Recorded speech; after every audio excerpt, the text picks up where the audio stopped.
दादा, सगळ्यात पहिले तुमचं या मंचावर स्वागत आहे. आणि मी एक गोष्ट मनापासून मान्य करतो की माझ्याकडनं एक गोष्ट राहिली की तुम्हाला चॉकलेट देता नाही आलं. पण चॉकलेट जाताना मी देणार आहे. आज आम्ही ठरवलेलं की आमच्याकडनं एक चॉकलेट तुम्हाला द्यायचं, पण ते राहून गेलं. आपण प्रश्नोत्तरांना सुरुवात करूया. सर, सगळ्यात पहिला प्रश्न आहे की मेड इन पुणे म्हटलं की कुठल्याही पुणेकराला अभिमान वाटतो. त्याला जागतिक अभिमानाचा दर्जा मिळावा यासाठी तुम्ही काही खास प्रयत्न करणार आहात का? कसं आहे की पुण्यामध्ये होणारी अशी जी जागतिक स्तरावर जाणारी गोष्ट ही ती गोष्टच इटसेल्फ इतकी मोठी आहे की त्यासाठी सरकार म्हणून काही प्रयत्न करायला पाहिजे हे जरी खरं असलं तरी ते आपोआपच जागतिक होतं. त्याचं मोठं उदाहरण कोविडचं व्हॅक्सिन आहे. कोविडच्या व्हॅक्सिनने पुण्यामध्ये ते तयार झाल्यामुळे, सायरस पुनावालाने ते तयार केल्यामुळे संपूर्ण जगामध्ये आपोआपच व्हेरीज पुणे हे आपोआप पोचलं. त्यावेळेला देशाचे पंतप्रधान माननीय मोदीजींना इथे ते सगळं पाहण्यासाठी मॉनिटर करण्यासाठी यावं लागलं. देशातलं तर 142 कोटी लोकांना ते मिळालं, 2 वेळा मिळालं. परंतु जवळजवळ 60 देशांना मोदीजींनी ती जी आपली भूमिका आहे वसुधैवकम कुटुंबकम, सगळी पृथ्वी एक कुटुंब आहे, या भूमिकेतून 60 देशांनाही आपण ते सप्लाय केलं. आताही काही गोष्टी डिस्क्लोज करता येणार नाहीत, परंतु सिंदूर ऑपरेशनमध्ये प्रामुख्याने जी क्षेपणास्त्र वापरली गेली त्यातल्या अनेक क्षेपणास्त्रांमधली जी चिप असते, फायनली जिला कमांड दिल्यानंतर ते तेवढ्या किलोमीटरपर्यंत जाऊन पडतं, ते आपल्याकडेच झालेलं आहे. मी ते कोट नाही करू शकणार, पण ते आपल्याकडेच झालेलं आहे. अशा खाण्यापिण्याच्या पदार्थांपासून म्हणजे पुण्याचा मोदक, पुण्याची मिसळ, पुण्याची भाकरवडी ते जगाला कोविडपासून सुरक्षित करणाऱ्या व्हॅक्सिनपर्यंत पुण्याने तयार केलं. आणि त्याचं बऱ्यापैकी मार्केटिंग होण्यामध्ये, जगात पोचण्यामध्ये, त्याचा पुणेकरांना अभिमान वाटण्यामध्ये त्यावेळी सरकारने जे करायला पाहिजे ते केलं आहे. आता तुमच्या खात्याला अनुषंगून पुढचा प्रश्न विचारायचा. अर्थात थेट खात्याचा तसा संबंध नाही आहे. पुण्याची ओळख ही एकेकाळी पेन्शनर्सचं शहर म्हणून होती. आता ते स्टार्टअपचं शहर, नवीन उद्योगांचं शहर, तरुणांच्या विचारांचं शहर म्हणून केली जाते. आता हा सगळा प्रवास पुण्याने बघितलेला आहे.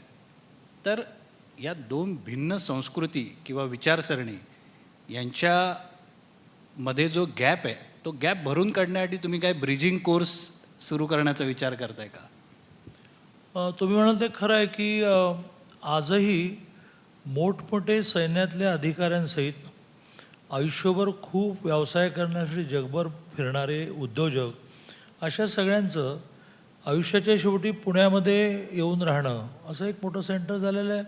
ऋतू बॅलन्स आहे. इथला कुठलाच ऋतू हा एका टोकाचा नसतो. नागपूरला आपण गेलो, चंद्रपूरला गेलो, अकोल्याला गेलो तो टोकाचा उन्हाळा, तर आपल्याकडे उन्हाळाही सौम्य असतो.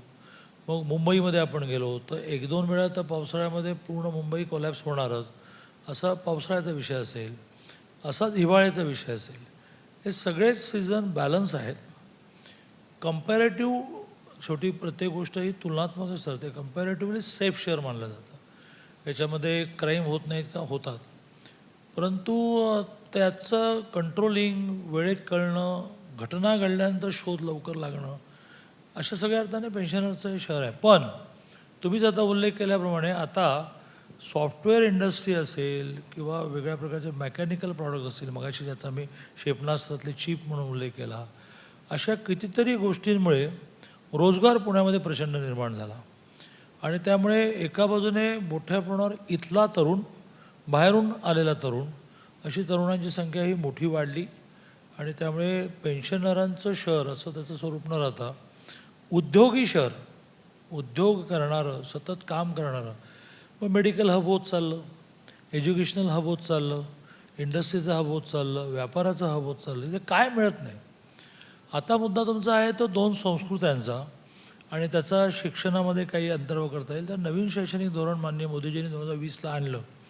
त्याचे जे 5 स्तंभ आहेत, मातृभाषेतून शिक्षण एक स्तंभ आहे, त्याचं एक शिक्षण भारतीय परंपरेची ओळख भारतीय ज्ञानाचा साठा हा त्याला अवगत करून देणं आणि त्यातून त्याला संस्कारक्षम बनवणं. उदाहरणार्थ इंग्रजांनी आपली गुलामगिरीची मानसिकता केली की तुमच्याकडे काही नव्हतंच, आम्ही आलो त्यामुळे रेल्वे आली, आम्ही आलो त्यामुळे विमान आलं, आम्ही तुमचं प्रशासन निर्माण केलं. तर त्या तरुणाला भारतीय ज्ञान परंपरा IKS इंडियन नॉलेज सिस्टीममधून हे दाखवण्याचा प्रयत्न आहे की जगातली पहिली युनिव्हर्सिटी ऑक्सफोर्ड ही पहिली युनिव्हर्सिटी मानताना ती 1200ला झाली. आमचं नालंदा 400ला झाला, इसवी सन 400ला नालंदा झालं, मगोमग तक्षशिला झालं. म्हणजे ऑक्सफोर्ड होण्यापूर्वी 1173 साली खिलजीने नालंदा जाळलं, त्याची पुस्तकं जळायला 3 महिने लागले. तर ह्या गोष्टी किंवा जगातली पहिली डिक्शनरी भारतात तयार झाली इथेच डेक्कन युनिव्हर्सिटीमध्ये, म्हणजे डेक्कन एज्युकेशन सोसायटी फर्ग्युसन वगैरे नाही, डेक्कन युनिव्हर्सिटीमध्ये आजपर्यंतचे आपले सगळे ग्रंथ हजारो, खरं म्हणजे लाखो वाचण्याचं काम पूर्ण झालं. नजीकच्या 2-3 महिन्यात मोदीजी पण तिथे येण्याची शक्यता आहे. त्यांनी जो आपला शब्दसंग्रह गोळा केला तो 1 कोटीचा आहे. तेव्हा जगातली पहिली डिक्शनरी इथे तयार झाली. अशा सगळ्या गोष्टी आता तरुणांपर्यंत पोचवून देशाबद्दलचा अभिमान, परंपरेबद्दलचा अभिमान, मग जगामध्ये कुटुंब व्यवस्था उद्ध्वस्त झाली याचे दुष्परिणाम, हे आपण शिक्षणामध्ये आणतो आहोत आणि त्याच्यातून आपलं कुटुंब, आपला देश, आपला समाज याबद्दलचं एक प्रेम निर्माण करण्याचा प्रयत्न आहे. जसं छत्रपती शिवाजी महाराजांचा एक 4 पानी धडा असतो. आता पूर्ण छत्रपती शिवाजी महाराजच अभ्यासाचा विषय करता येईल का? PhDचा विषय करता येईल का? अहिल्यादेवी होळकर ज्यांच्या जन्मदिवसाला 300 वर्ष पूर्ण झाली, एक महिला उत्तम प्रशासक, याचं केवढं मोठं उदाहरण आहे. आज वेळ नाही, पण मी आत्ता 2 गोष्टी सांगितल्या मला लक्षात घ्या, हे तर शिकवायला लागेल. असा मोठ्या प्रमाणामध्ये शिक्षणामध्ये हा सगळा अहिल्यादेवी होळकर, छत्रपती शिवाजी महाराज, सावित्रीबाई फुले, महात्मा फुले, महर्षी धोंडो केशव कर्वे ही सगळी व्यक्तिमत्व आणणं, मग आपल्या सगळ्या पूर्वजांनी लावलेला शून्याचा शोध, व्याकरणाचा केलेला इंट्रोडक्शन, ह्या सगळ्या गोष्टी आणणं. असं नवीन शैक्षणिक धोरणामध्ये एखादा अभ्यासक्रम करत असताना 70% नोकरी व्यवसायासाठी आणि 30% अलाइड सब्जेक्ट अशीच नवीन सिलेबसची रचना केली. ओके, आता तुम्ही शिक्षणाचा उल्लेख केलात म्हणून एक प्रश्न आवर्जून विचारावा असा वाटतोय. सध्या जो वाद सुरू आहे मराठीवरनं, मराठी भाषा, भाषेची सक्ती, हिंदी भाषा, हिंदी भाषेची सक्ती, या सगळ्या वादाकडे बघताना एक मराठी माणूस आणि एका पक्षाचा नेता म्हणून तुमची वैयक्तिक भूमिका आणि पक्षाची भूमिका नेमकी काय आहे हे सगळ्या महाराष्ट्राला समजून घ्यायचं आहे. मी म्हटलं तसं नवीन शैक्षणिक धोरणामध्ये मोदीजींनी हा आग्रह धरला की शिक्षण हे मातृभाषेतून मिळालं पाहिजे. त्याचा एक व्यावहारिक भाग असा आहे की मातृभाषेतून शिक्षण घेतल्याशिवाय त्याला विषय नीट कळत नाही. आपला देश वेगवेगळ्या कारणाने गरीब राहिला. त्यातलं एक कारण असं की आपल्या देशामध्ये संशोधन कमी झालं. संशोधनातून निर्माण झालेल्या प्रॉडक्टचं पॅटर्न आपल्याकडे कमी. पेटंट मिळाल्यानंतर आयुष्यभर रॉयल्टी जी मिळते, ज्यातून माणूस श्रीमंत होतो, देश श्रीमंत होतो, त्याला पैसे मिळाले तो टॅक्स भरतो, याची आपल्याकडे कमतरता होते. याचं एक कारण आपलं शिक्षण हे दुसऱ्या भाषेतून होतं, इंग्रजी भाषेतून होतं. आणि मग धोकमपट्टी करून पास होणे, पर्सेंटेज मिळवणे एवढाच भाग राहिला. जसं जसं आपण शिक्षण मातृभाषेतून आणू, आता आम्ही पॉलिटेक्निक इंजिनिअरिंगची सगळी पुस्तकं मराठीतून आणली. आम्ही एक सॉफ्टवेअर डेव्हलप केलं की ज्यातून तुम्ही तमिळ भाषेतून शिकवा, मुलांना मराठीत ऐकायला मिळेल. यातून त्याला विषयाचा ग्राफ कसा मिळेल असा प्रयत्न चालला आहे. आता मुद्दा येतो इंग्लिश आणि हिंदीचा. तर असं आहे की आपल्याला जर आपली मुलं महाराष्ट्रातच हवी असं वाटत असेल तर नो प्रॉब्लेम, मराठी पुरेल. पण त्याला आता 15 लाख विद्यार्थी भारताचे विदेशात शिकतात. काही देश असे आहेत की ज्या देशांच्या GDPच्या 10% भारतीय विद्यार्थ्यांची फी आहे, 15 लाख. मग त्यांनी काय करायचं? आम्ही इंग्लिशमध्ये बोलणार नाही म्हणायचं, आम्ही जर्मनीमध्ये बोलणार नाही म्हणायचं. तर जर्मन भाषा शिकवण्याचा विषय आला, कारण 4 लाख तरुण जर्मनीने मागितलेत, 4 लाख मागितले, आम्ही देतो. 6 मंत्र्यांचा आमचा गट तयार झाला. आता हिंदीकडे.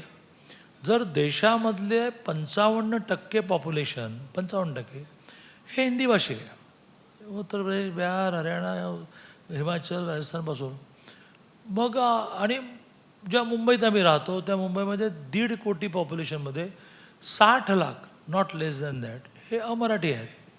त्याने महाराष्ट्रात आले, व्यवसाय इथे केले, तर मराठी शिकलं पाहिजे, सगळं खरं आहे. पण त्यांच्याशी बोलताना आम्हाला हिंदी हवी आहे की नको? पहिलीपासून सक्ती करू नये तर ती इंग्रजीची पण करू नये, याचं कारण त्यांना झेपणार नाही. तर झेपण्याचा विषय असेल ओके, पण वारंवार सरकार असं मांडते की आम्ही हिंदीची सक्ती करत नाही आहोत. नवीन शैक्षणिक धोरणामध्ये विद्यार्थ्यांच्या हितासाठी 3 भाषा आल्या पाहिजे असा आग्रह धरला. मातृभाषेला पर्याय नाही, इंग्रजी सगळ्या जगाची कम्युनिकेशन लागतं. मला आश्चर्य असं वाटतं की हिंदीला विरोध करताय, इंग्रजीला करा ना बाबा. मला तर सगळ्यांचंच रेकॉर्ड माहिती आहे. मी उद्या यादीच घोषित करणार आहे की कोणाकोणाची मुलं नॉट इंग्लिश मिडियम परवडलं कॉन्व्हेंटमध्ये शिकतात. नेत्यांची नावं म्हणजे उद्या देतो यादी तुम्हाला. काही जणांची शिकली आणि मोठी झाली ते आता. ते म्हणते आमची मुलं मोठी झाली, पण ती शाळेत कुठल्या होती? तर तुम्हाला इंग्लिश चालतं, कॉन्व्हेंटमधलं इंग्लिश चालतं की ज्याच्यात शिक्षणाच्या बरोबर आणखीन काही गोष्टी चालतात. म्हणजे कल्चर बदलण्याचं एक मोठं माध्यम ते आहे. पण तुम्हाला हिंदी चालत नाही हे मला काही न कळणार आहे. 2 भाऊ एकत्र येत आहेत आणि त्यांचा आरोप असा आहे की हिंदी भाषेची सक्ती केली जाते.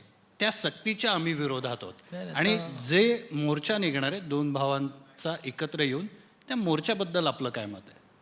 असं आहे की राजसाहेब आणि उद्धवजी या दोघांची माझी असणारी मैत्री ही कधी कॅडबरी देण्यातून वगैरे दिवसभर टी व्हीवर चालते. त्यामुळे त्यांच्याबद्दल असं मी म्हणणं बरोबर नाही की हे झोपेचं सोंग आणतात, असं मी त्यांच्याबद्दल म्हणणार नाही. पण मग काहीशी स्थिती तशीच आहे ना, वारंवार देवेंद्रजी मांडतायत की तिसरी भाषा हिंदी हे कंपल्शन नाही. तिसरी भाषा कोणतीही असू शकते, त्याचे 20 विद्यार्थी लागतील तर आम्ही इन्फ्रास्ट्रक्चर देऊ, पुन्हा तेच हिंदी सक्ती. मग त्याप्रमाणे मला असं वाटतं की शरद पवारांची भूमिका ही थोडी बॅलन्स आहे.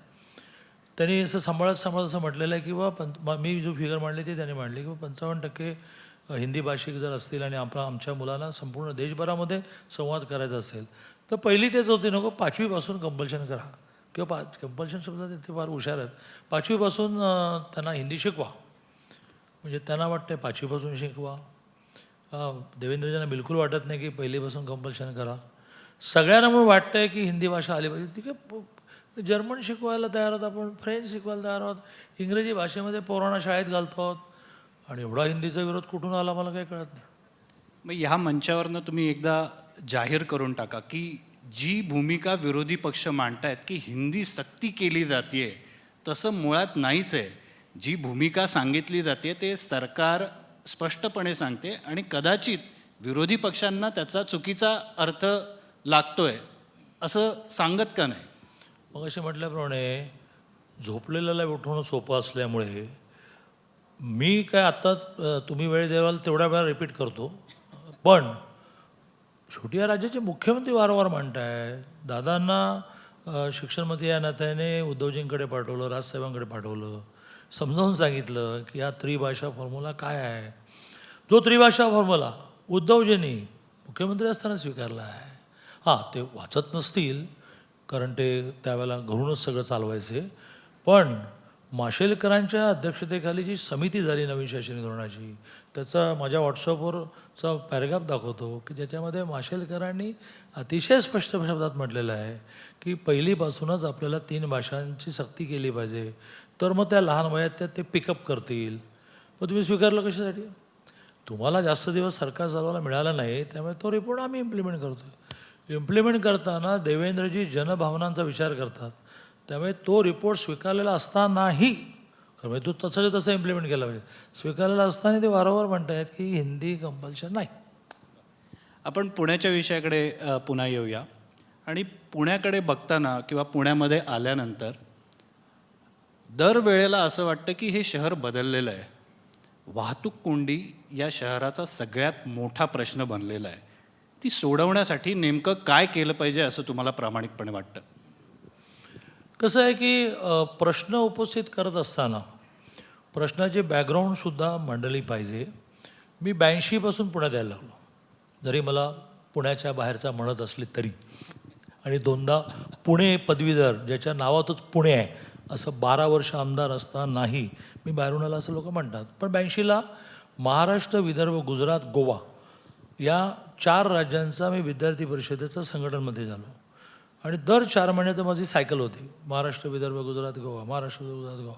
त्या महाराष्ट्राच्या राऊंडमध्ये पुण्यामध्ये यायचो. तेव्हापासूनचं पुणं मला माहिती आहे 10 लाखवालं 82ला, ते आता गेलं 72 लाखावर.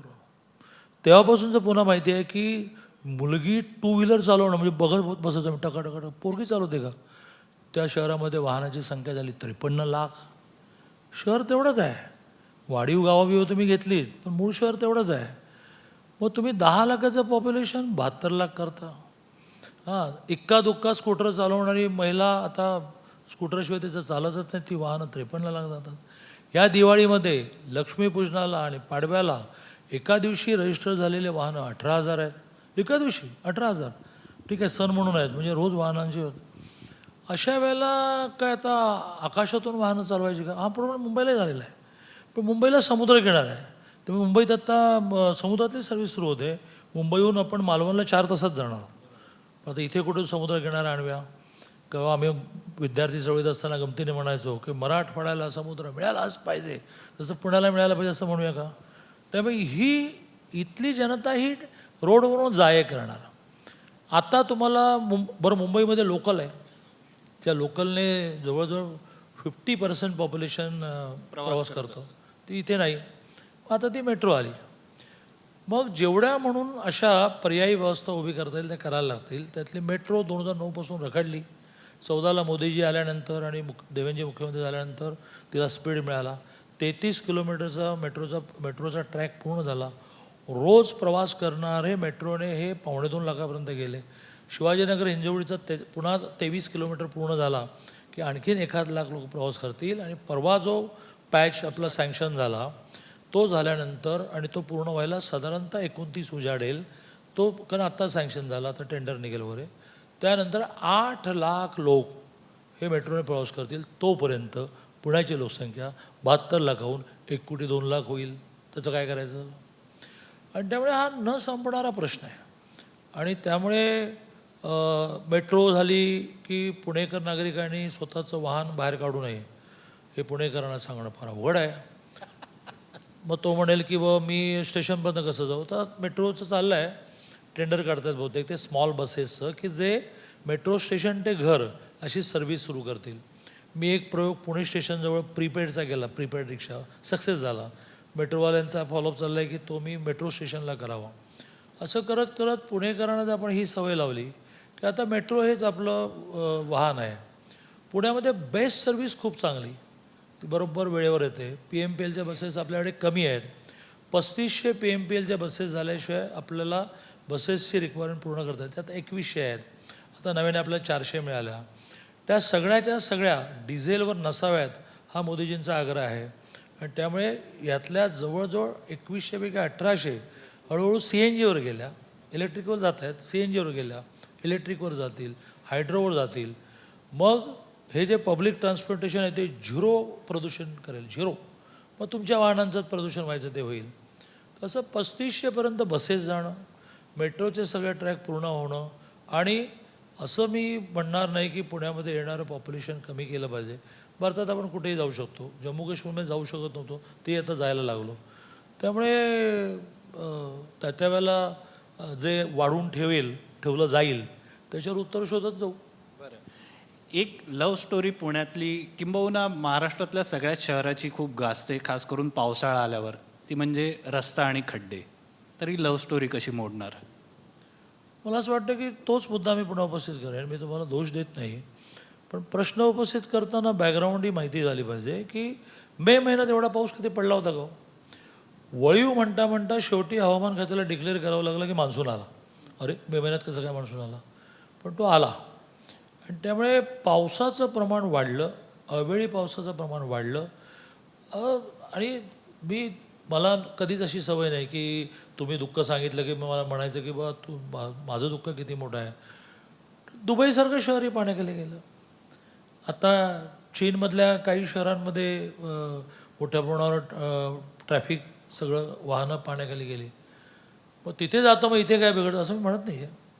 परंतु आपल्या त्या त्या शहरातल्या रस्त्यांची किती वाहनं जाणार अशी वाहनं म्हणून व्यवस्था असते, किती पाऊस पडणार त्यामुळे त्याप्रमाणे पाणी वाहतुकीची व्यवस्था असते. आता हे लक्षात घेऊन पुणे शहराला पावसाचं पाणी वाहून जाणाऱ्या लाईन्स बऱ्याच ठिकाणी नाहीच आहेत. अनेक ठिकाणी नगरसेवकांनी असेल, कॉन्ट्रॅक्टरने असेल, ऑन पेपर त्या लाईन टाकल्याच नाहीत आहेत. काही ठिकाणी आहेत तर ह्या प्रचंड पडणाऱ्या पावसामुळे साईज वाढवावे लागतील. तर मला सांगा की पुणे शहरामध्ये 8 दिवस पाणी साचून राहिलं असं होतं का? नाही होत. तर तो एक्स्ट्रॉर्डिनरी पाऊस पडला की तो वाहूनच जाऊ शकत. वाहून गेला नाही की तो रस्त्यावर होतो. जरा पाऊस उसरला की तीच सिस्टीम त्या पाण्याला कॅरी करते, रस्ते खुले होतात. त्यामुळे बदललेल्या हवामानाप्रमाणे मुंबईने, पुण्याने ही सगळी गटर्सची रचना केली पाहिजे. पुण्यामध्ये मोठ्या प्रमाणात बिल्डर्सने जे नाले खाल्ले, मी त्याला खाल्ले शब्द वापरतो, नाले बुजवले, त्याच्यावर बिल्डिंग बांधल्या, त्याच्यावर रस्ते बांधले. आता ते बिल्डिंग तोडता येणार नाहीत, पण त्याचाही काही परिणाम आहे की ही जी नॅचरल सिस्टीम होती पाणी वाहून जाण्याची, नाल्याचं रुंदीकरण, नाल्याचं खोलीकरण, हे रुंदीकरण खोलीकरण लांब्याने बंदच करून टाकले झाले. दादा, ऑडियन्समध्ये काही लोकांना पुणेकर म्हणून भेडसावणारे प्रश्न तुम्हाला विचारायचे, तर आपण ऐकूया. आपल्यासोबत काही विद्यार्थी आहेत दादा, त्यांना प्रश्न आहेत, पुण्यातलेच आहेत. तर पहिला प्रश्न मृणाल विचारेल.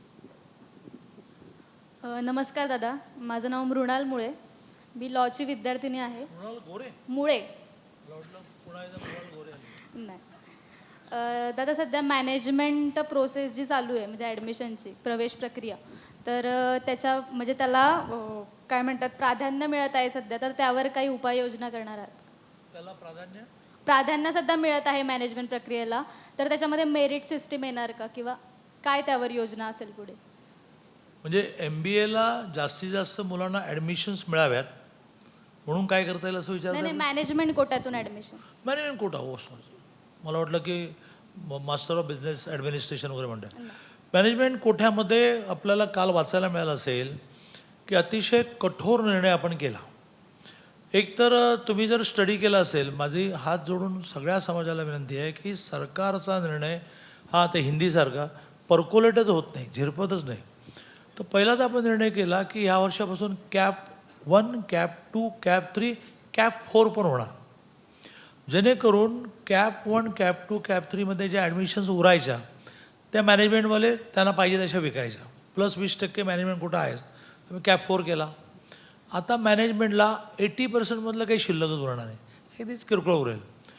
मग मॅनेजमेंटच्या 20%ला ते पाहिजे त्याला ॲडमिशन्स द्यायचे. तर आपण असं म्हटलं की त्याला मॅनेजमेंट कोटा म्हटल्यामुळे तुम्हाला स्वातंत्र्य आहे, पण तुम्ही मेरिटवर भरलं पाहिजे. त्यात एखाद्या विद्यार्थ्याला तुम्ही तुला फॉर्म देत नाही म्हटलं तर त्यांनी CET काय अर्ज करायचा, CET त्या कॉलेजला तो फॉर्म पाठवणार.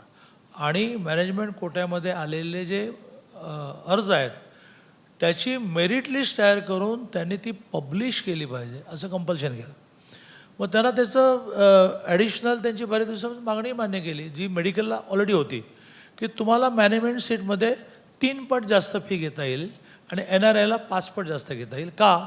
तर तुम्हाला आम्ही ग्रँट देत नाही, प्राध्यापकांचे पगार तुम्ही करता, बिल्डिंग तुम्ही उभे करता, मुलींची व्यवस्था तुम्ही करता, 3 पट दिली. मॅनेजमेंटही खुश झाली. अनेक मॅनेजमेंटचे लोक मला भेटून म्हणाले तुम्ही आमच्या डोक्याचा ताप संपवला, लोकल नगरसेवक, लोकल आमदार आम्हाला हैराण करेल, आता आम्ही काय सांगणार, मॅनेजमेंट कोणाला मिळेल, अर्ज भर, मेरिटमध्ये आलं लागेल आणि 3 पट फी भरायला लागेल. असा एक मोठा ऐतिहासिक निर्णय केला. एक तुम्हाला माहिती नसलेला निर्णय काल केला की तो ऐतिहासिक आहे. NRI कोटा ह्या नावाखाली या महाराष्ट्रामध्ये लूट चालली होती, लूट.